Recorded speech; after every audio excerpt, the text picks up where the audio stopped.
దర్శనం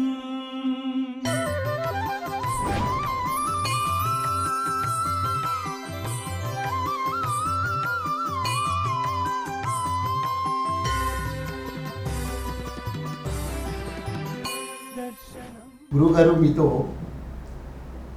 ఇష్టాగోష్ఠిగా ముఖాముఖి చేయాలనే నా ఒక కోరిక ఇవాళ నెరవేరుతుంది. మీ జీవన విశేషాలను, మీ బహుముఖ ప్రజ్ఞను మన సమాజానికి తెలియజెప్పే ప్రయత్నమే నా ఈ ముఖాముఖి. గురువుగారు, నాకు మొట్టమొదట మీ బాల్యం నుంచి మీ తల్లిదండ్రులు, మీరు ఒక యవ్వన దశకు వచ్చే వరకే ఒక పరిపక్వ దశలో ఆధ్యాత్మికవేత్తగా, సాహితీవేత్తగా మారారు. దయచేసి ఆ ప్రస్థానాన్ని తెలియజేయండి. శ్రీ మహాగణాధిపతయ నమః, శ్రీ గురుభ్యో నమః, శ్రీ మహాసరస్వత్యే నమః. వందే గురుపదద్వంద్వం అవాంగ్మానసగోచరం రక్తశుక్లప్రభామిశ్రమతర్క్యం త్రైపురం మహః అని ముందుగా గురుపాద పద్మాలకి భక్తితో నమస్కారం చేసుకుంటాను. తల్లిదండ్రులు సూచించిన ప్రకారం 1/1/1966 1/1/66 పుట్టాంట నేను. 2 1లు 2 6లు అనమాట. నాన్నగారిది విచిత్రమైన జీవితం అవడం వల్ల ఎక్కడా నిలకడగా ఉండడానికి అవకాశం లేకుండా తిరిగేవారు. ఆయనకి ప్రాచీన కాల పురుషులంటే చాలా ఇష్టం. ఆయన చిన్నప్పుడు ఎప్పుడో కాశీకి వెళ్ళిపోయి అక్కడ చదువుకున్నారు. ఆ రోజుల్లో కాశీ వెళ్ళడం అంటే ఎంత కష్టం అండి. ఒక అద్భుతమైన విషయం చెప్పాలి. 1916లో పుట్టారు నాన్నగారు. అది తూర్పుగోదావరి జిల్లాలో కాకినాడకి దగ్గరగా ఉన్న రామేశ్వరం అనే ఒక పల్లెటూరు. కొవ్వాడ దగ్గర తర్వాత రామేశ్వరం, తెలుగు రామేశ్వరం. చాలా రామేశ్వరుడు అక్కడ ఉన్నాడు. రామేశ్వరం అనేవారు దాన్ని. అక్కడ మంచి అద్భుతమైన వేదాలు 4 చదువుకున్న కుటుంబం వారిది. అసలు వేదములు చదవకపోతే ఆ పూట అన్నం తినకూడదని ఒక నియమం, సూర్యుడిని చూడకుండా అన్నం తినకూడదనే నియమం మా ముత్తాతలు తాతగారుల నియమం అట. అందులో నాన్నగారి కాలం నాటికి నాన్నగారికి పెద్దనాన్నగారికి చెరొక 1000 ఎకరాల పొలం వచ్చింది. 1000 ఎకరాలు ఏకంగా. సరిగ్గా ఈయన 1916లో పుట్టారు. ఈయనకి 16 ఏళ్ళు వచ్చే లోపు, ఇంచుమించుగా 10 ఏళ్లకో 12 ఏళ్లకో కరెక్ట్గా చెప్పలేం కదా, ఎందుకంటే ఆ కాలం నేను లేను గనక. ఆ కాలంలో నేనుంటే నేను నాన్నగారికి కొడుకుని అయ్యేవాడిని కాదు కనుక.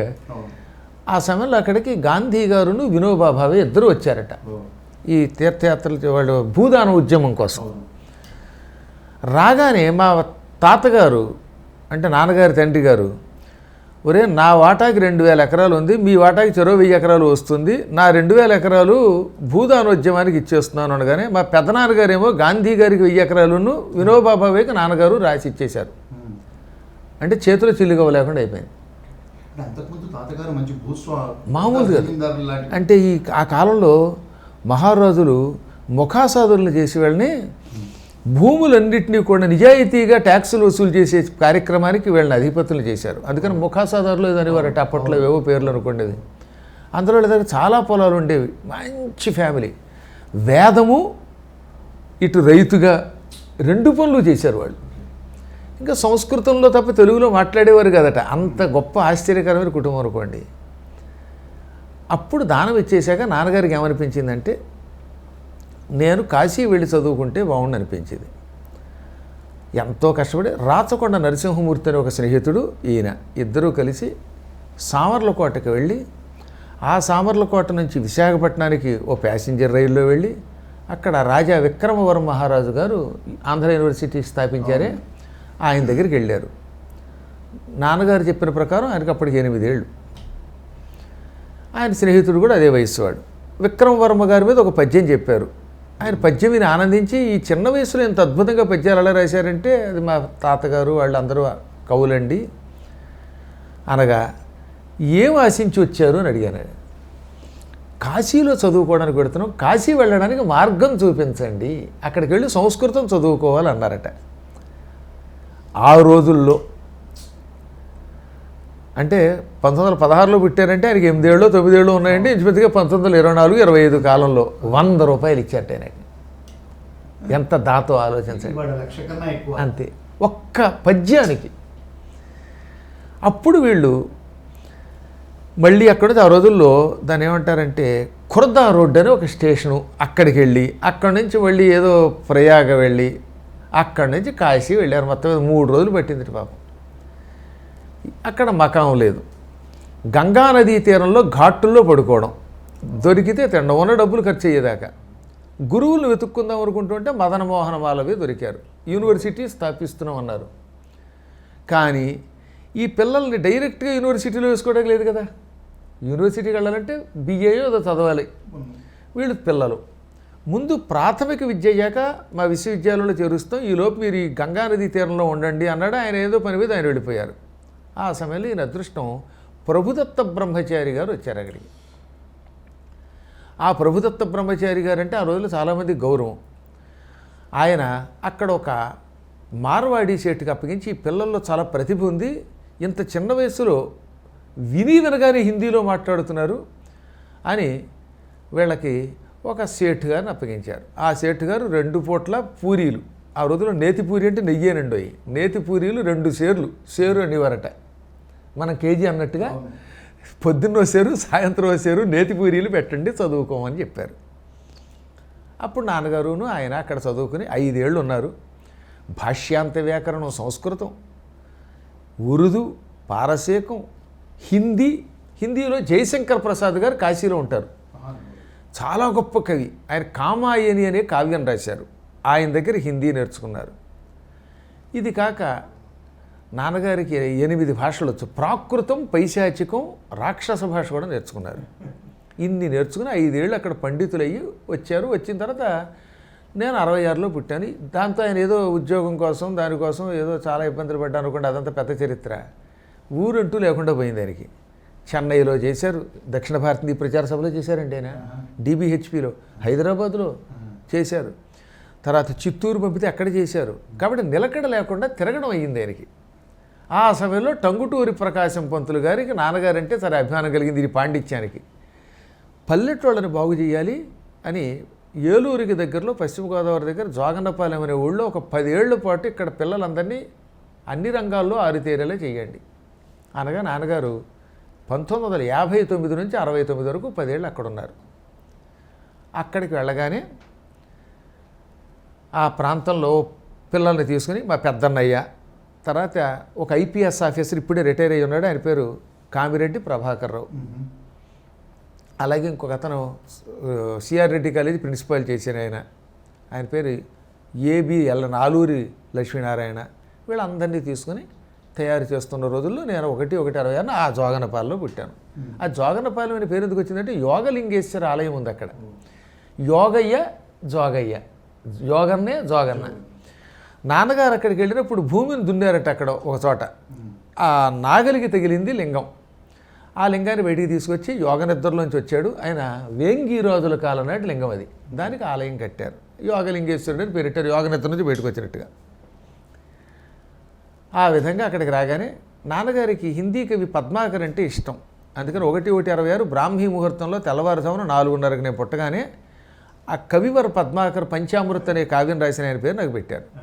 అని పద్మ అంటే లక్ష్మి, కరము అంటే చెయ్యి, పద్మాకరం అంటే లక్ష్మీహస్తం అని ఒక అర్థం, పద్మాకరం అంటే పద్మములకు ఆకరం, పద్మములు ఉండే స్థానం కనుక, ఆకరం అంటే స్థానం కనుక చెరువు అని ఒక అర్థం. ఇలా అన్నింటినీ దృష్టిలో పెట్టుకుని పద్మాకర్ అని పేరు పెట్టారు. తర్వాత నేను అక్కడ ఎక్కువ కాలం లేననుకోండి, తలొక ప్రాంతానికి తిరిగాను.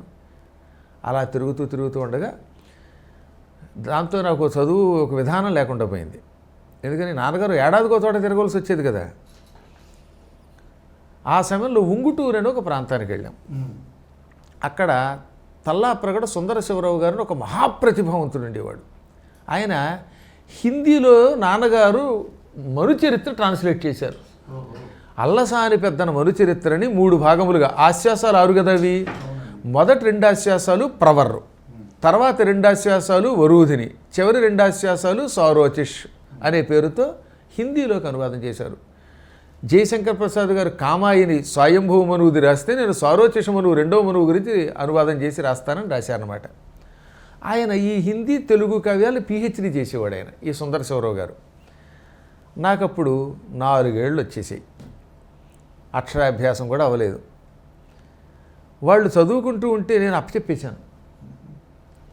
ఆయనకి మతిపోయింది. ఈ కుర్రవాడు మనం చదువుకుంటున్నటువంటి పాఠాలు విని ఈయన అప్పచెప్పేస్తున్నాడు, ఇది ధారణ లేకపోతే ఏదన్నా తేడాయా అని చూద్దాం అనుకుని అల్లసాని పెద్దన మరుచరిత్రలో మొదట ఆశ్వాసంలో ఒక వచనం ఉంటుంది. ఆ వచనం ఒక్కసారి నా చేత అనిపించారు. అనిపించడం కంటే వినిపించారు. వయసు ఎంత గురుగారు? కరెక్ట్గా 4 సంవత్సరాలు, 4 ఏళ్ళు అంతే.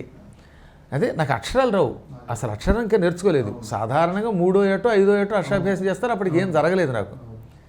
ఆయన పరీక్షిద్దామని ఆ అల్లసాని పెద్దన వారి వచనం వినిపించారు.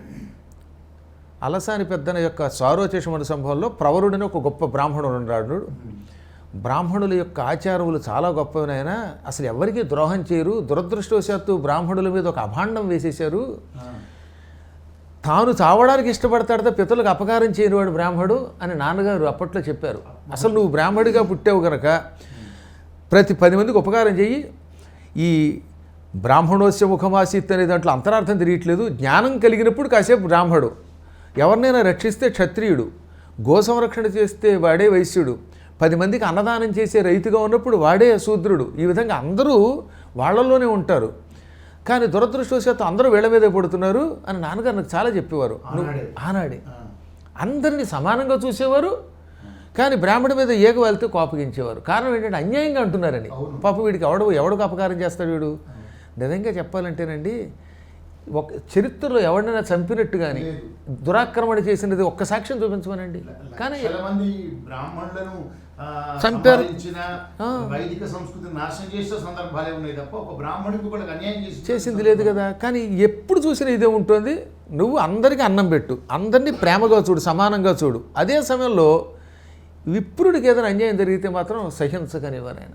అంటే సమత్వం ఉండేది, సంస్కారం ఉండేది. బ్రాహ్మడు ప్రవరుడని ఒక గొప్పవాడు ఉన్నాడు. ఆయనకి తీర్థయాత్రలు అంటే ఇష్టం.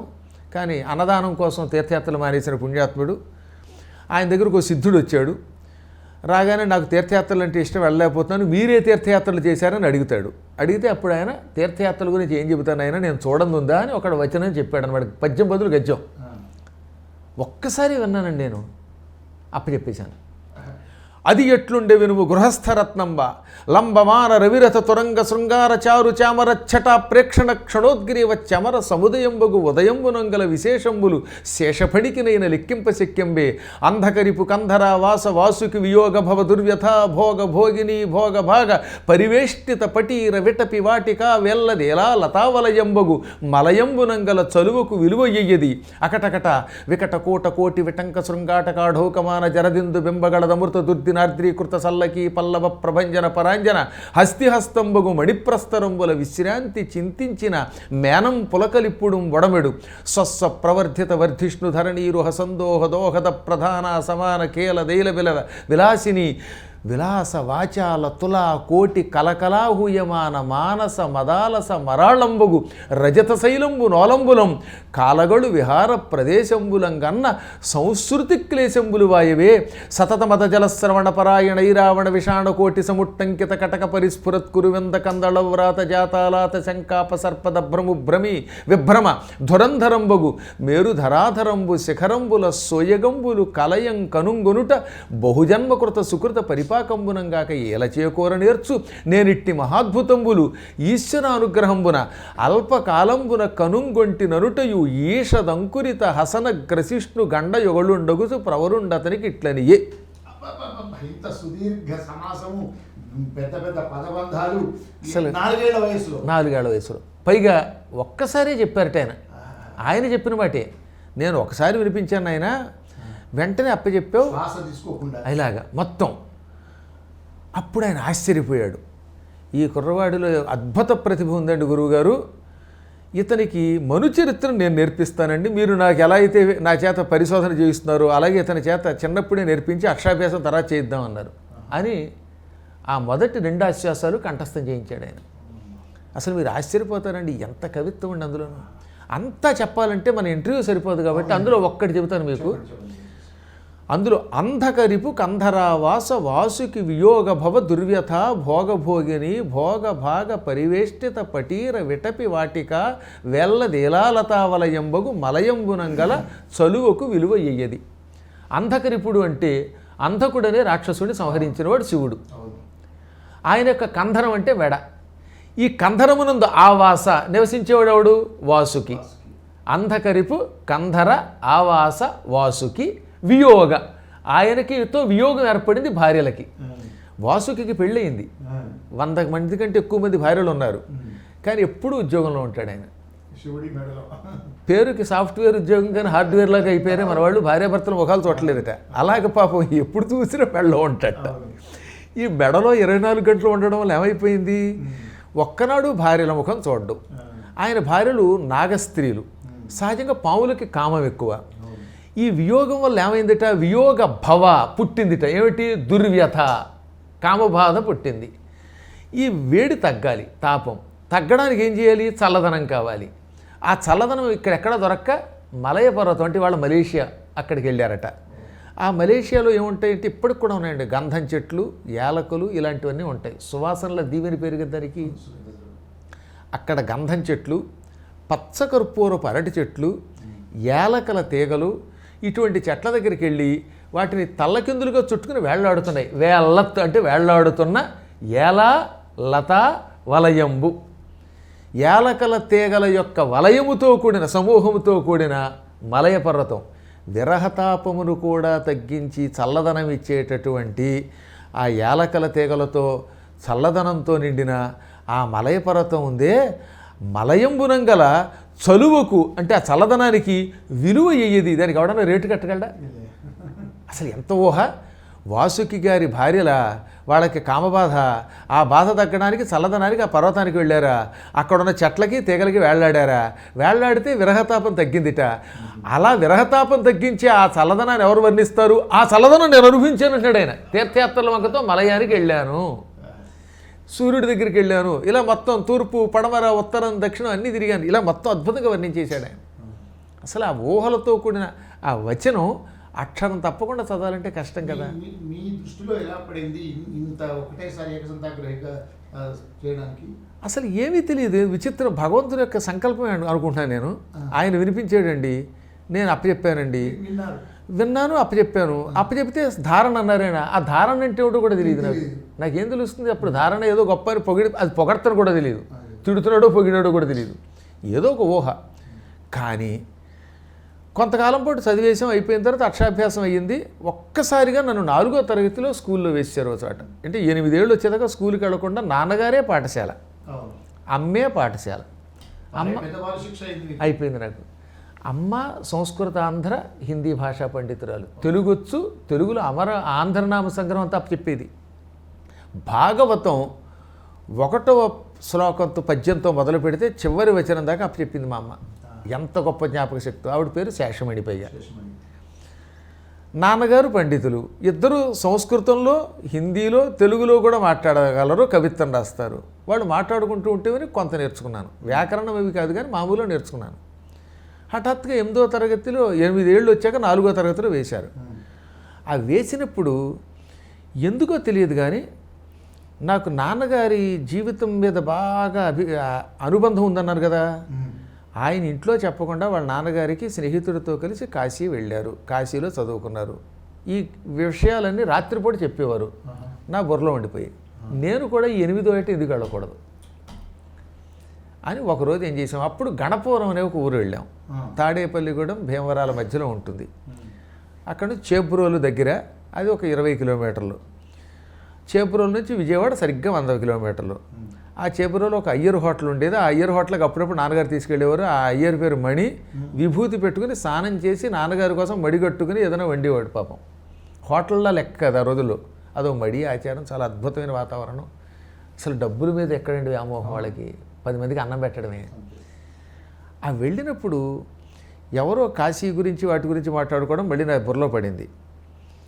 ఓ రోజున ఏమైనా కాశీ వెళ్ళిపోవాలి, కాశీ చదువుకోవాలి. వెంటనే అర్ధరాత్రి 12 గంటలకి, 8 ఏళ్ల వయస్సు నిండింది అనుకుంటున్నానేమో తెలియదు, ఇక్కడ వరకు ఉండే లాగులు కదా ఆ రోజుల్లో, ఓ చొక్కా, జేబులో పైసా లేదు, ఇంట్లో చెప్పకుండా వస్తువు తీసుకెళ్ళకూడదు. నాన్నగారికి అమ్మగారికి నిద్రపోతూ ఉండగా 12 గంటలకి దండం పెట్టి ఇంట్లోంచి బయటకు వచ్చాను. నా జీవితం కాశీ విశ్వేశ్వరుడికి అంకితం చేద్దామని. కాశీ ఎక్కడుందో తెలియదు కానీ ఉత్తరం దిక్కులో కాశీ ఉందని విన్నాను. అప్పట్లో మాకు సోషల్ స్టడీస్లో ఏమని చెప్పేవారు, ఉదయిస్తున్న సూర్యుడికి ఎదురుగుండా నిలబడము, చేతులు చాచుము, కుడివైపేమో దక్షిణం, ఎడంవైపు ఉత్తరం, ఎదురుగుండా తూర్పు, వెనకవైపు పడవర. నా ఎడంవైపు చేబ్రోలు ఉంది, అక్కడే కాశీ అనుకున్నాను. ఆ రాత్రి నానాయాతన పడి 12 గంటలు దాటిన తర్వాత బయలుదేరి తెల్లవారుజాము 4 లోపు అండి పరుగున చేబ్రోలు వచ్చాయి. 20 కిలోమీటర్లు లేక ఇంచుమించుగా 3 గంటల్లో ప్రయాణం చేశాను. అంటే గంటకు 6 కిలోమీటర్లు. అక్కడికి వచ్చేసరికి కళ్ళు బయలు గమ్మాయి. ఆ పక్కనే మంచి కాలువ, గోదావరి కాలువ ప్రవహిస్తుంది. అది ఏలూరు దాకా వస్తుంది. ఏలూరు నుంచి కృష్ణా కాలువ, ఈ రెండు కలిసి కొల్లేరులోకి పోతాయి. ఆ కాలువలో నీళ్లు తాగి స్నానం చేసి అయ్యర్ గారి దగ్గరికి వెడితే ఆయన మమ్మల్ని కొంచెం గుర్తుపడతాడు. సంస్కృత మాస్టర్ అబ్బాయి గారు ఏంటి ఇలా వచ్చారంటే, ఏం లేదండి ఉరికిలా వచ్చాం పని మీద. అవునండి కాశీ అంటారు, అది ఎక్కడ ఉంటుంది అని అన్నాను. ఆయన నవ్వి, విజయవాడ నుంచి గంగా కావేరి అని ఒక ఎక్స్ప్రెస్ ఏదో వేశారనో వేస్తున్నారనో విన్నాను ఆయన. అది ఎక్కితే 1700 కిలోమీటర్లట. ఏది విజయవాడ నుంచి 1700 కిలోమీటర్లు విజయవాడలో ఎక్కితే ఓ 2 రోజులు పడుతుందన్నాడు ఆయన. గుండె గాబరా ఎత్తిపోయింది. అది పై ఏమీ చేతిలో లేవు, తిండి లేదు. ఒక ముక్కలో చెప్పాలంటే డామ్మని గుండెలో బాంబే పేలింది. కానీ ఇంట నుండి బయటకు వచ్చాక ఇంక వెనక్కి తిరిగి రాకూడదు అనుకుని అలాగే బయలుదేరి వెళ్ళిపోయాను. ఇంచుమించుగా 5 గంటలకి మళ్ళీ చేబ్రోలో బయలుదేరితే 100 కిలోమీటర్ల దూరం విజయవాడకి సాయంత్రానికి చేరిపోయానండి. నడకనే, కళ్ళు తిరుగుతున్నాయి, మంచినీళ్ళు తాగడం, వెళ్ళిపోవడమే. తిండి లేదు, తిప్పలేవు. విజయవాడకు ముందు ఇప్పుడంటే బైపాసులు రోడ్లు, కానీ అప్పుడు నిడమానూరు అని ఒక పల్లెటూరు ఉంది. ఆ నిడమానూరు దాటితే విజయవాడ స్టేషన్లోకి వస్తాం. అక్కడ ఒక బ్రిడ్జి ఉంటుంది కాలువ మీద, ఇప్పటికీ ఆ పాత బ్రిడ్జి ఉంది. అక్కడికి రాగానే మాత్రం అలా కళ్ళు సోలి పక్కకు ఒరిగిపోయాయంట. ఆ సమయంలో తమాషా జరిగింది. ఓ తోపుడు బండి తోసుకుంటూ ఓ భార్య భర్త 30 ఏళ్ల వయస్సు ఉన్నవాళ్ళు పెడుతున్నారు. సరే అరటిపళ్ళు అమ్ముకునేవాళ్ళు, తర్వాత బజ్జీలు వేసుకునేవాళ్ళు తోసుకెడతారే, రిక్షా చక్రాలు లాంటి చక్రాలు కాకుండా ఎడ్ల బళ్ళ చక్రాలు ఉన్నాయి దానికి. అలాంటి చిన్న బండి. ఆ బండి కింద ఒక వల కట్టారు. ఆ వల లాంటి దాంట్లో ఒక కొంపటి, కాసిన బొగ్గులు, బియ్యం ఇలాంటివన్నీ వేసుకుని కింద నెట్ అన్నమాట. అందులో సామాను, బండి మీద 2 పిల్లలు, అచ్చం నా వయస్సు వాళ్ళు. ఒక ఆయన బాగా బొద్దుగా ఉన్నాడు బొత్తతో, ఇంకొక ఆయన కొంచెం తెల్లగా కుర్రాడు. వాడిని తోసుకుంటూ ఓం నమ శివాయ అనుకుంటూ వెడుతున్నవాడు నన్ను చూశారు. అందులో స్త్రీమూర్తి కుర్రాడు పడిపోతున్నాడు అయ్యో అంది. వెంటనే ఆయన ఈయన నీళ్లు తీసుకొచ్చి రాగి చెంబులో నీళ్లు మొహం మీద చల్లాడు. వెంటనే లేచాను. ఎక్కడికి పెడుతున్నావురా అని అడిగారు. అమ్మో నేను ఎక్కడికి పెడుతున్నానో తెలిస్తే మా నాన్నగారికి చెప్పి మళ్ళీ వెనక్కి పంపేస్తారు, చెప్పనన్నాను. మాకు తెలుసులే పోయి కాశీ పోదామని అన్నాడు ఆయన. నాకు మతిపోయింది. నేను సంకల్పం చేసుకున్నది మా నాన్నగారికే తెలియదు. రాత్రి బయలుదేరాను. వీడెవడరా కాశీ పెడతావా అంటే, అవునండి కాశీ పెడదాం అనుకుంటున్నాను, కానీ మా నాన్నగారికి చెప్పకండి మళ్ళీ వెనక్కి తీసుకుపోతారనగానే, ఓరి వెర్రివాడ ఇప్పుడు నువ్వు కాశీ వెళ్ళలేవు, మీ నాన్నగారు నీకు కాశీఖండం చెప్పారు. అందులో ఏమని చెప్పారు, ముందు శ్రీశైలం చూసిన తర్వాతే కాశీ వెళ్ళు అని నీకు చెప్పారు. ఎందుకంటే అందులో శ్లోకం ఉంది, శ్రీశైల శిఖరం దృష్ట్వా పునర్జన్మ న విద్యతే. ఇది కాశీఖండంలో అగస్త్యుడు లోపాముద్రతో అంటాడు ఈ శ్లోకాన్ని. ఇది కాశీ విడిచిపెట్టి ఇటు దక్షిణాది వస్తూ శ్రీశైలం వెళ్ళినప్పుడు. అప్పుడు లోపాముద్ర నవ్వింది. ఏమిటన్నాడు ఆయన. నేను పెద్దగా చదువుకోలేదు, ఏదో అంత జగన్మాత అయినా అడుగుతున్నాను. కాశ్యాంతు మరణాన్ముక్తి అన్నారు మీరు, కాశీలో మరణిస్తే ముక్తి అని. ఇక్కడికి వచ్చి శ్రీశైల శిఖరం దృష్ట్యా పునర్జన్మ న విద్యతే అంటారు. అంటే శ్రీశైల శిఖరం చూస్తే పునర్జన్మ ఉండదు. చచ్చాక మోక్షం ఇచ్చే కాశీ కంటే శిఖర దర్శనంతో పునర్జన్మ లేకుండా చేసేటటువంటి శ్రీశైలమే సుఖం కదా. అది చస్తే కానీ ముక్తి అవ్వదు, ఇది దర్శన మాత్రంతో పునర్జన్మ లేకుండా చేస్తుంది కదా. అటువంటిప్పుడు కాశీకి ఎందుకండి వెళ్ళడం అంది. ఆ శ్లోకం మొత్తం చెబుతాను. శ్రీశైల శిఖరం దృష్ట్వా పునర్జన్మ న విద్యతే యదమేవ హి సత్యం చేత్ కిమర్థం కాశీరిష్యతే. శ్రీశైల శిఖరం చూస్తే పునర్జన్మ న విద్యతే అన్నారు కదా, ఉండదని. యదమేవహి అంటే ఇదే, సత్యం చేత్ నిజమైతే, కిం అర్థం కాశీ ఇష్యతే ఇంకెందుకు కాశీకి వెళ్ళడం అంది. దండక్ కదా అంది. వెంటనే అన్నవి మంచి మాట వేసావు. ఇప్పుడు అసలు విషయం చెబుతున్నాను నేను. శ్రీశైల శిఖరం చూస్తే వాడికి వచ్చే జన్మలోనో ఆ పై జన్మలోనో కాశీలో మరణించే యోగం వస్తుంది, అప్పుడు ముక్తి వస్తుంది అని చాలా అద్భుతమైన వివరణ చెప్పాడు. శ్రీశైలము, వెంకటాద్రి, సోణాద్రి, అహోబలము, ఈ నీలాచలం అంటే గౌహతి, ఇటువంటి ప్రాంతములు తీర్థయాత్రలు చేయటం వల్లట ఆ పుణ్యం వల్ల ఏదో ఒక జన్మలో మానవుడికి కాశీలో మరణించే యోగం వస్తుంది, అప్పుడు ముక్తి వస్తుంది. కాశీ డైరెక్ట్గా ముక్తిస్తుంది మరణంతో. కాశీ మరణం రావాలంటే ఇవి చూడాలి. ఇది నిగూఢార్థము. ఇది నేను చెప్పిన మాట కాదు. స్కాంద పురాణంలోని కాశీఖండములో అగస్త్యుడు లోపాముద్రతో ఈ శ్లోకం యొక్క అంతరార్థం చెప్పాడు. కాబట్టి ఎవడైనా ఈ శ్రీశైల శిఖరం చూస్తే పునర్జన్మ ఉండదంటే అర్థార్థం ఏదో ఒక రాబోయే జన్మలో మళ్ళీ కాశీలో మరణిస్తాడు, అప్పుడు ముక్తి వస్తుంది. కాబట్టి చచ్చినట్టు కాశీ వెళ్ళవలసింది, చావడానికి కాశీ వెళ్ళవలసింది. అప్పుడు ఆవిడ ఆశ్చర్యపోయి ఇదా అనగానే నీకు తెలుసులే, తెలియక కాదు, ప్రజల కోసం నన్ను అడిగావు అన్నాడు మళ్ళీ ఆయన. చూసారా, అందువలన ఆయన ముందు శ్రీశైల శిఖరం పెడితే ఆ పుణ్యం వల్ల నువ్వు కాశీ పెడతావు అన్నాడు ఆయన. ఆయన మాట ఏమిటో కాదనలేకపోయాను. సరే, పొద్దున్నుంచి తిండి లేదు, రాత్రి ఎప్పుడో బయలుదేరావు, అసలు నేనేం చెప్పలేదు. అంతే ఆశ్చర్యం. అన్నిటికంటే గొప్ప విషయం ఏంటంటే నేను ఎక్కడి నుంచి వచ్చానో చెప్పానా, అసలు నాకు అది చెప్పలేదు కదా. రాత్రి 12ంటికి బయలుదేరానంటారు, నేను తిండి తినలేదంటారు. కాస్త అన్నం పెడతాను తినమనగానే మళ్ళీ అక్కడ మాత్రం మేము బ్రాహ్మణులం అంటే ఎక్కడ పడితే అక్కడ తినకూడదండి అన్న. మరి నా లక్షణం చిన్నప్పటి నుంచి నాకు రక్తంలో జీర్ణించిపోయింది. వాళ్ళు నవ్వి మేము బ్రాహ్మణమే, మీ గోత్రం 20 శ్రీవత్స గోత్రం అన్నారు. పైగా నాకు నవ్వు వచ్చింది. సరే, వెంటనే వాళ్ళు అద్భుతమైన భోజనం పెట్టి ఏమి రుచి అండి, నా జన్మలో అటువంటి భోజనం మళ్ళీ ఉపవాసంతో ఉన్న సమయంలో మంచి పెరుగు అవి వేసి దధ్యోదనం పైగా అది తిన్నాక అసలు ప్రపంచంలో ఎక్కడ లేని శక్తి నాకే వచ్చేసింది. అక్కడి నుంచి కాలినడకన వాళ్ళు శ్రీశైలం పెడుతున్నారట యాత్రకి. మాతోరా శ్రీశైలం చూపిస్తాం, నువ్వు కాశీ వెళ్ళగలవన్నారు. ముందు విజయవాడలో అమ్మవారి దర్శనం అయిన తర్వాత దారిలో త్రిపురాంతకం అయిన తర్వాత అలా తీసుకుంటూ శిఖర దర్శనం దగ్గరికి తీసుకెళ్ళారు. దారిలో నాకు ఎన్ని పురాణ కథలు చెప్పారో మా నాన్న అమ్మ చెప్పినట్టే ఉంది ఆ కథలో. అందుకే తర్వాత పద్యం రాశాను, మధ్యే మార్గమ్ముల వైవిధ్యములకు క్షేత్ర కథల వివరింపుతనేక ఆధ్యాత్మిక సూత్రములు బోధ్యములు చేసి ఎంత పుణ్యమో ఈశా అని ఒక పద్యం రాసుకున్న తర్వాత చివరికి శిఖరం దగ్గరికి వెళ్ళామండి. 3 రోజులు 4 రోజులు పట్టింది. వెళ్ళాక వాళ్ళ బండి కింద పెట్టించి వాళ్ళ పిల్లల్ని వాళ్ళిద్దరూ నన్ను మేమందరం తీసుకున్నాం. ఒక లాగు చొక్క నాకు వాళ్ళ పిల్లలు ఇచ్చారు, అది సరిగ్గా నాకు సరిపోయింది. ఆ శిఖరం దగ్గరికి తీసుకెళ్ళాక నందీశ్వరుడి చిన్న విగ్రహం దగ్గర కొమ్ముల దగ్గర తలపెట్టించి, ఒరే అబ్బి ఇక్కడి నుంచి చూడరా, నీకు శిఖరం కనపడుతుందో లేదో అన్నారు. కనపడుతోందండి స్పష్టంగా అన్నాను. అన్న తర్వాత వెనక్కి తిరిగి చూస్తే ఆ స్త్రీ లేదు, పురుషుడు లేడు, పిల్లలు లేరు. ఇదేంట్రా చెప్పకుండా పారిపోయారని చూస్తే మెట్లు దిగాలి కదా. శిఖరం అంటే ఇప్పుడంటే పక్క నుంచి ఏదో రోడ్డు వేసారు, కానీ అప్పట్లో మెట్లు ఎక్కి వెళ్ళాలి.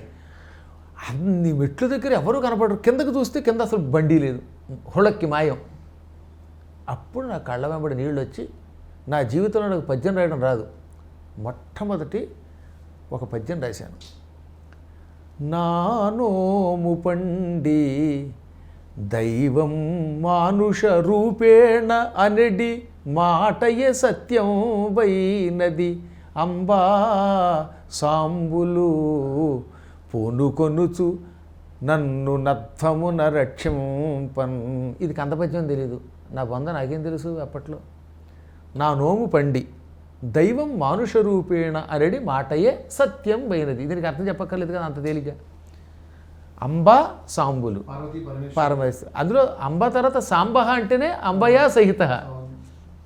పూనుకొనుచు నన్ను అధ్వము అంటే మార్గంలో రక్షించారు. నన్ను రక్షించకపోతే ఏ పాపాత్ముడి చేతిలోనే పడి ఏమయ్యేవాడు, ఏ అసాంఘిక శక్తిలో కడతానో, అందుకు రక్షించారు వాళ్ళు అనుకున్నాను. అందులో పూనుకొనుచు అన్నప్పుడు పూకి అధ్వమున అన్న చోట్ల మూకి యతి, దాన్ని మువర్ణయతి అంటారు. ఆ మువర్ణయతి నాకేం తెలియదు. సరే అయిపోయింది, వచ్చేసింది, అది అయిపోయింది అక్కడికి. ఇప్పుడు నాకు ఏడుపు ఎక్కడొచ్చిందంటే, వీళ్ళే పార్వతీ పరమేశ్వరుడికి అయితే అదృశ్యం కారు, ఇంత అద్భుతమైన భోజనం పెట్టరు. ఆ పిల్లలే గణపతి కుమారస్వామి పార్వతీ పరమేశ్వరుడు. ఇన్ని రోజులు వాళ్ళతో ప్రయాణం చేశాననేది ఆనందం, వాళ్ళు పెట్టిన అన్నం తిన్నాననేది బ్రహ్మానందం. కానీ వాళ్ళతో ప్రయాణం చేస్తూ వాళ్ళని గుర్తించలేకపోయాననే దుఃఖం ఏకకాలంలో వచ్చేసి, సరే అక్కడి నుంచి సాక్షి గణపతి దగ్గరికి వెళ్ళి స్వామివారి దగ్గర అక్కడే ఉండిపోయాను. ఆ రోజుల్లో ఫ్రీగా భోజనాలు ఇప్పుడు ఉన్నాయి కదా ఎలాగో, అక్కడే పడుకోవడం ఉండిపోయాను. ఈ విధంగా ఉండగా హఠాత్తుగా ఏం జరిగింది, ఓ 3 రోజులు గడిచాక ఒక రోజున ఒక వ్యక్తి కనపడి, నాయన ఇక్కడ హాటకేశ్వర లింగం ఉంది అక్కడికి వెళ్ళన్నాడు. అక్కడికి వెళ్ళాను. అసలు నేను ఆశ్చర్యపోయానండి. తాడి చెట్టంత పొడుగున్నాయని కనపడ్డాడు. ఎర్రని తోమి బోర్లించిన రాగి బింది ఏ రంగులో ఉంటుందో అటువంటి తల వెంట్రుకలు కలిగిన ఒక పుణ్యాత్ముడు. ఆయన చేతిలో శూలం పట్టుకుని మంచి విభూతి పెట్టుకున్నాడు. జంగమదేవర తాడి చెట్టంత పొడిగా ఉన్నాడు. ఆయన అంత పొడుగ్గా ఉన్నాయన. నాయన నీకు మంత్రం ఇస్తాను చేసుకుంటావంటే చేసుకుంటానన్నాను. చెవులో ఒక అద్భుతమైన మంత్రోపదేశం చేశాడు. ఆయన పాదాలకు నమస్కరించగానే టక్కన మాయమైపోయాడు అక్కడ. మళ్ళీ ఇది రెండో అనుభూతి అక్కడ నాకు. అసలు చెబుతూ ఉంటేనే నాకు మళ్ళీ ఆ రోజుల్లో గడిపాను. ఒకసారి తెలియని ఒక అనుభూతిలో గడిపోతుంది. అందుకే శ్రీశైలం గురుస్థానం అని ఎన్నోసార్లు చెప్పాను నేను. అప్పుడు నా నోటి నుంచి ఆసుగా శ్లోకం వచ్చింది. ఎంతో పూర్వం పద్యం రాశాను గంధం, ఇప్పుడు సంస్కృత శ్లోకం. అక్కడ జరుగుతున్నవన్నీ కంటికి కనపడడం, ఆ కంటికి కనపడినవన్నీ శ్లోక రూపంలో శార్దూల వృత్తంలో. పైగా రాత్రౌ మౌనివరాహ త్వదీయ విలసద్దేవాలయాంతర్గృహే త్వామర్చంతి సుమైః ప్రశస్తమనుభిః కృష్ణోదకేనాపి చ తత్తత్పాదరజః ప్రపూతధరణీ స్పర్శాభిపూతా వయం హృత్పద్మంచ వినా కిమస్తి వద మే మయ్యంబికా వల్లభ. రాత్రిపూట, రాత్రౌ అంటే రాత్రి యందు, మౌనివరాహ మునీశ్వరులంతా ఇక్కడి నిన్ను అర్చన చేయడానికి వస్తారు. త్వదీయ విలసద్దేవాలయాంతర్గృహే, నీ పరమ పవిత్రమైన శ్రీశైల దేవాలయం లోపల, అంతర్గృహం అంటే గర్భాలయం అన్నమాట. ఆ గర్భాలయం లోపలికి వచ్చి త్వాం నిన్ను అర్చంతి అర్చిస్తారు. దేంతో? సుమయీ పుష్పాలతో. అసలు ఒక్క విభక్తి కూడా తేడా లేకుండా ఏదో వ్యాకరణంలో పాండిత్యం ఉన్నటువంటి వాడు రాసినట్టు వచ్చింది. ఆ రోజుల్లో 8 ఏళ్ళు వయసు పైగా. ప్రశస్త మనుభి, అందరూ మంత్రశబ్దం వాడతారు కానీ మను శబ్దం వాడటం చాలా తక్కువ మందికి తెలుస్తుంది. మనుహు అంటే మంత్రం, అది దేవీ భాగవతంలో ఉంటుంది. నగాయత్ర్యా సమో మనుహు, నగాయత్ర్యా సమో మనుహు అంటే గాయత్రి మంత్రం అంటే మంత్రం లేదంటే మను శబ్దం వాడాడు దేవీ భాగవతంలో. మనుభి అంటే మంత్రాలతో, నిన్ను పువ్వులతో మంత్రాలతో అర్చిస్తారు. మహామహా వ్యాకరణ భాషా పండితుడు శ్లోకంలాగా వచ్చేసింది. పైగా కృష్ణోదకేన, కింద కృష్ణానది జలం ఉందిగా, ఆ కృష్ణ ఉదకంతో. ఆ తర్వాత ఏమవుతుంది, వాళ్ళు అర్చన చేసి వెళ్ళిపోగానే తెల్లవారుజామును కదా వాళ్ళు వచ్చేది.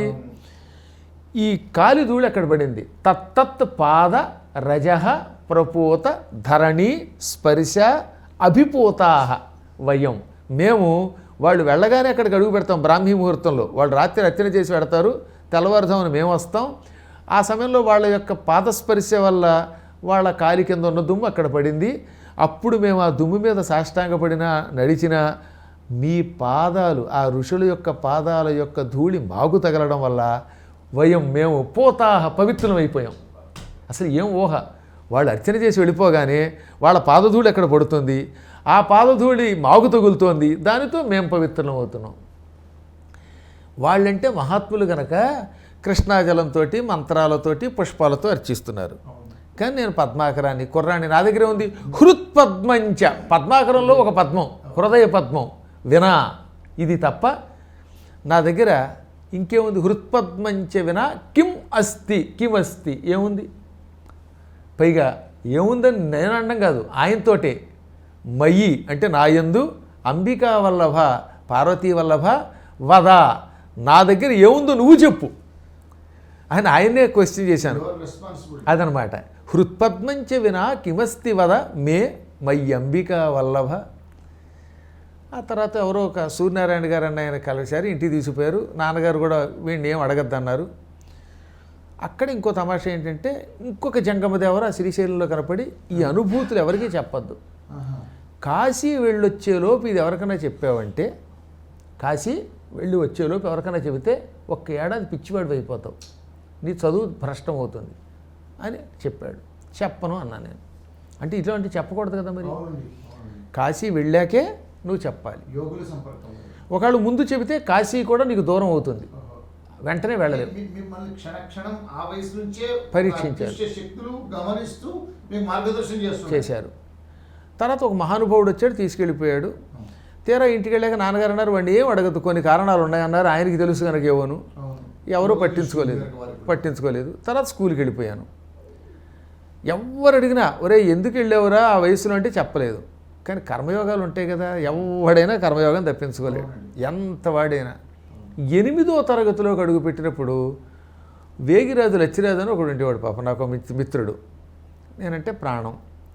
ఒరే ఇంతమందికి చెప్పకపోయినా నేను ప్రాణమిత్రుడిని నాకు చెప్పలేదంటే నన్ను నువ్వు అనుమానించినట్టేరా, చెప్పరా అన్నాడు. మొదట ఎంత నిరాకరించినా వాడు ఒక విధంగా చెప్పాలంటే ప్రేమతోటో లేకపోతే నా కర్మయోగంతోటో బాగా నిర్బంధించాడు. ఆ 8వ తరగతి పరీక్షలు ఇంకో కొద్ది రోజుల్లో రాస్తామనగా వాడికి నోరు తెరిచి చెప్పానండి. చెప్పిన తర్వాత నాకు ఏం జరిగిందో తెలియదు. 1 year నేను పిచ్చాళ్ళే తిరిగానని కొందరు అంటారు. ఎక్కడికి వెళ్ళానో నాకు తెలియదు. అయిపోయింది ఆ ఏడాది, పిచ్చెక్కిపోయింది. పరీక్షలు కూడా సరిగ్గా రాయలేకపోయాను. జీవితంలో అది విచిత్రం. ఏదో భాగవతంలో ఏడాది పాటు పిల్లల్ని బ్రహ్మదేవుడు నిద్రపుచ్చితే వాళ్ళకి ఏం తెలియలేదే, అలా ఏడాది నాకేం తెలియదు, ఇప్పటికి పూర్తిగా తెలియదు. కానీ అందరూ అనడం ఏంటంటే ఆ ఏడాది నువ్వు ఇంట్లో లేవు, అటు తిరిగావు ఇటు తిరిగావు ఇంట్లో, అది ఒక విచిత్రం అన్నారు.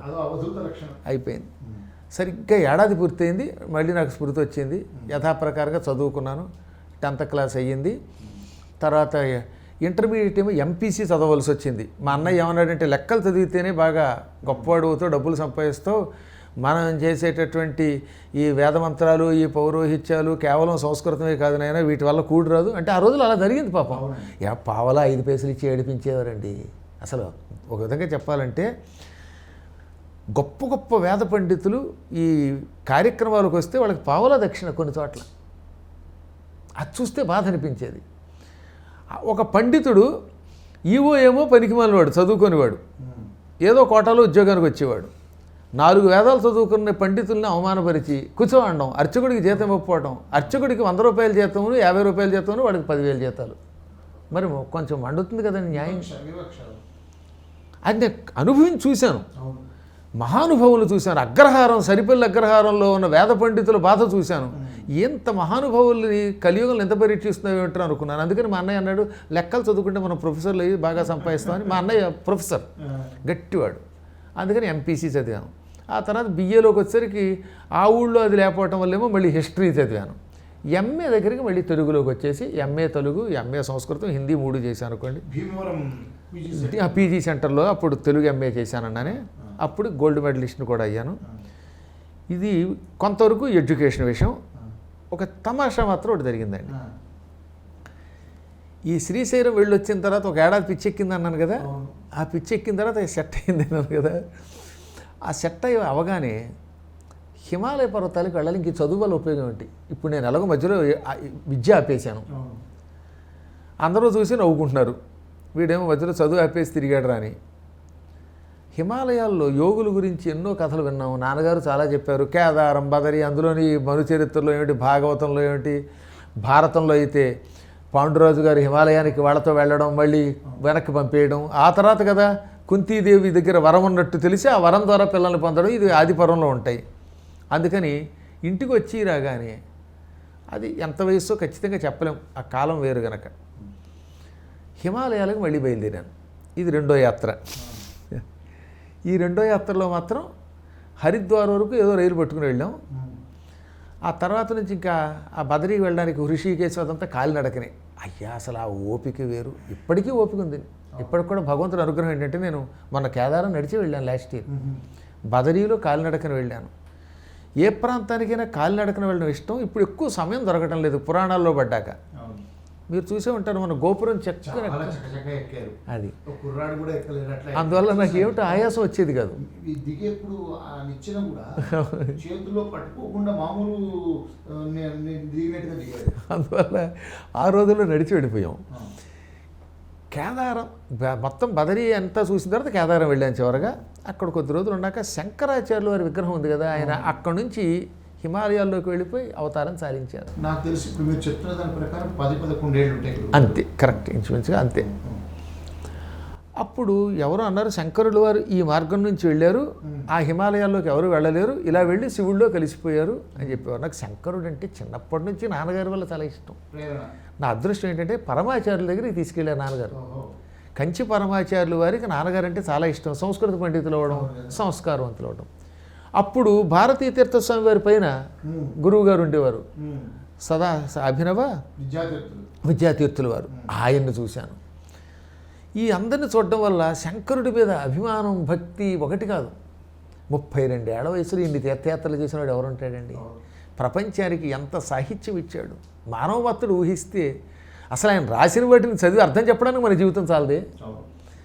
ఎలా రాశాడు ఆయన? అందుకని ఆయన వెళ్ళిన మార్గం నుంచి ఎవరు వెళ్ళలేరు, ఆయన వెళ్ళి శివుడిలో కలిసిపోయాడు అనగానే అలా వెళ్ళిపోదాం నాకు అనిపించింది. నాకు కూడా ఎవడో అన్నాడు ఇలా వెళితే చచ్చిపోతారు రోయ్ అని.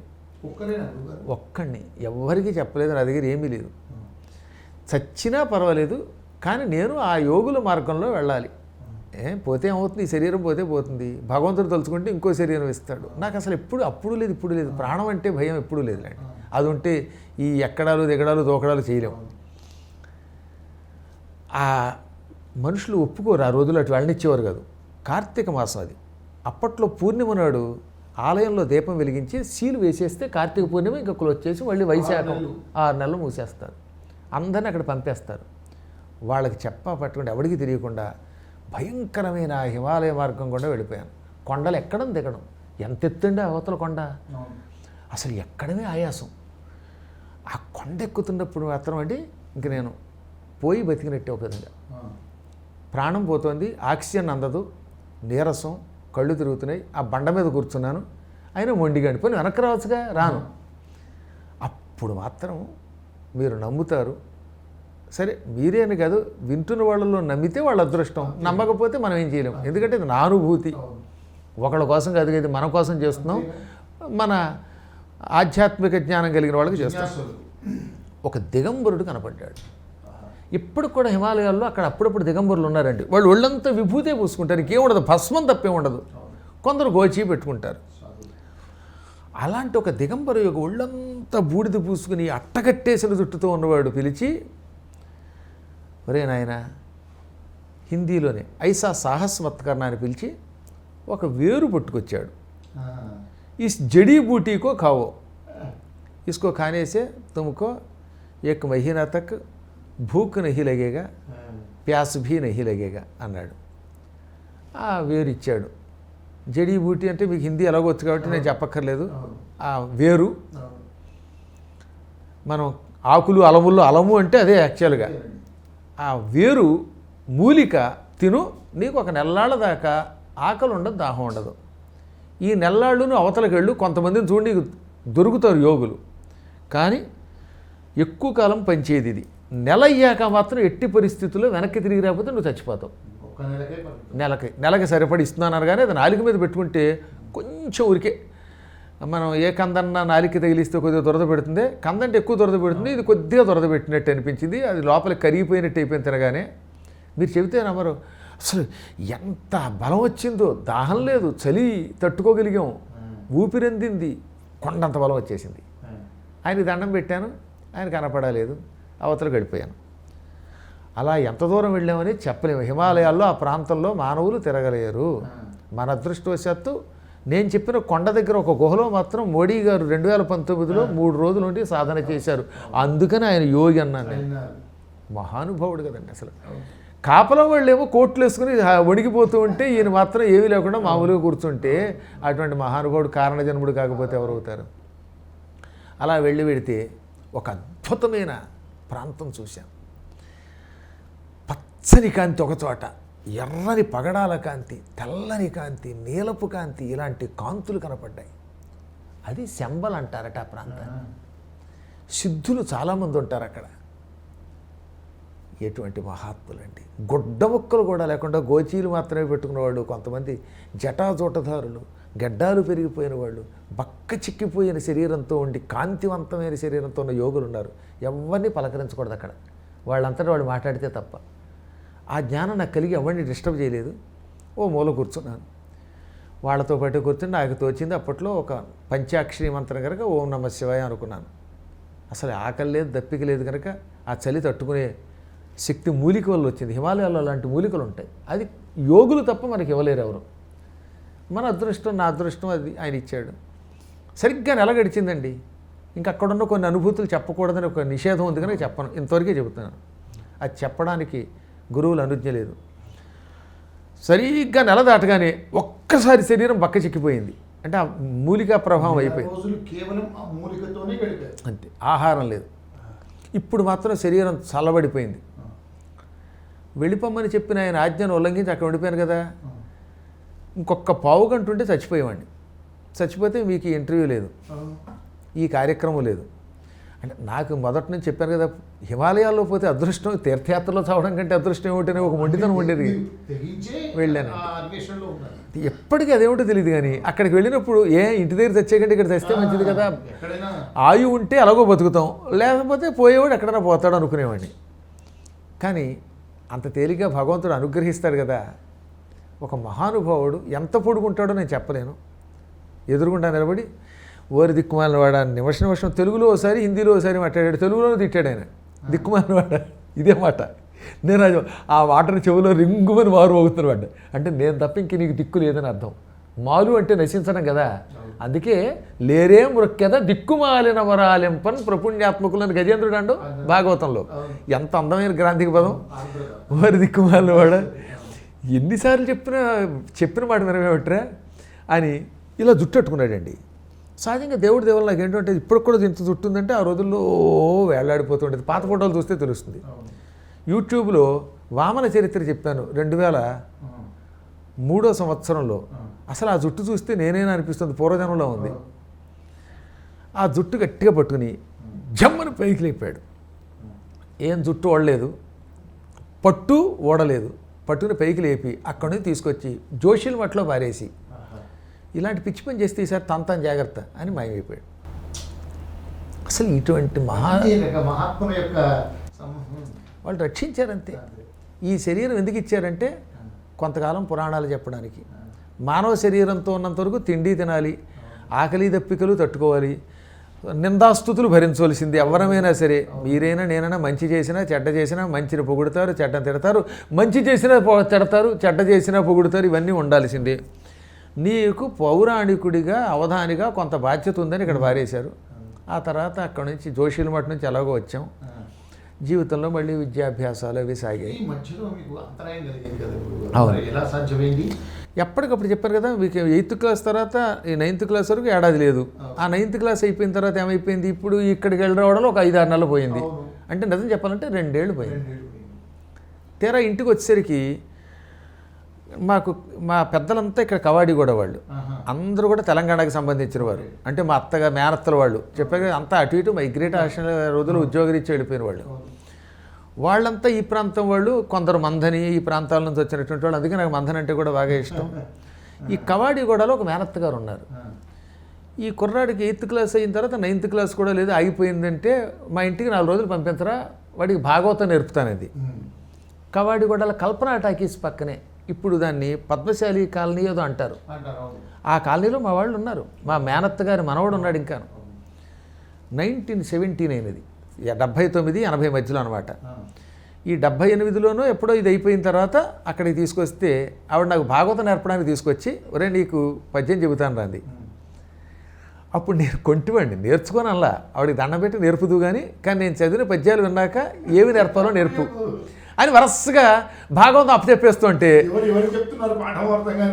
అది అప్పుడు మా మేనత్త గారు నవ్వి, నీకు పాఠం చెప్పడం కాదురా, ఆ పద్యాలు నాకు నేర్పుతున్నావు. నిజంగా భాగవతం అప్పచెప్పేసి అంటండి.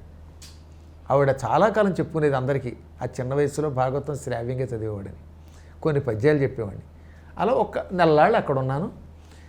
చివరికి మొత్తం మీద 80వ సంవత్సరంలో మళ్ళీ తిరిగి నన్ను గణపురం పంపారు. అప్పుడు మాకు హై స్కూల్ టీచర్ ఒక ఆయన, ఏమండి ఈ కుర్రవాడిని మామూలుగా హై స్కూల్లో పంపితే ఇప్పటికే 2 ఏళ్ళు పూర్తిగా పోయింది, కాబట్టి డైరెక్ట్ 10th క్లాస్ కట్టేయచ్చుట ప్రైవేట్గా ఏజ్ని బట్టి అని 80 నుంచి 81 వచ్చేస్తాయి. అందుకని 81 బ్యాచ్లో ప్రైవేట్గా కట్టించారు. దానివల్ల ఏమైపోయింది, సరిగ్గా 10th క్లాస్ వాళ్ళు యథా ప్రకారం రాశాను. 81లో సరిగ్గా మార్చిలో 10th క్లాస్ పరీక్షలు అయ్యాయి. నా వెనకే నాగేశ్వరరావు అని ఒక అతను ఉండేవాడు, ఇప్పుడు ఇక్కడే కోకటపల్లిలో ఉంటున్నాడు, హిందీ పండిట్, నాకంటే చాలా పెద్దవాడు. నాది 23 నెంబరు, ఆయన 24. ఆయనకి హిందీ పండిట్ కానీ 10th పాస్ అవ్వకపోతే పండిట్ పోస్ట్ ఇచ్చేవారు కాదు. పద్మాకర్ పాస్ అయితే నేను పాస్ అవుతానని వాడు. అంటే అర్థమైంది మీకు, మా మంచి మిత్రుళ్ళండి.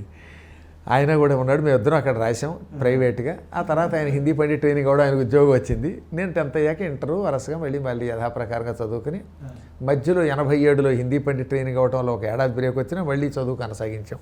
కాబట్టి ఈ మధ్యలో కవర్ ఇలా అయిపోయిందనమాట, ఇది చదువు దెబ్బతినకుండా. దర్శనం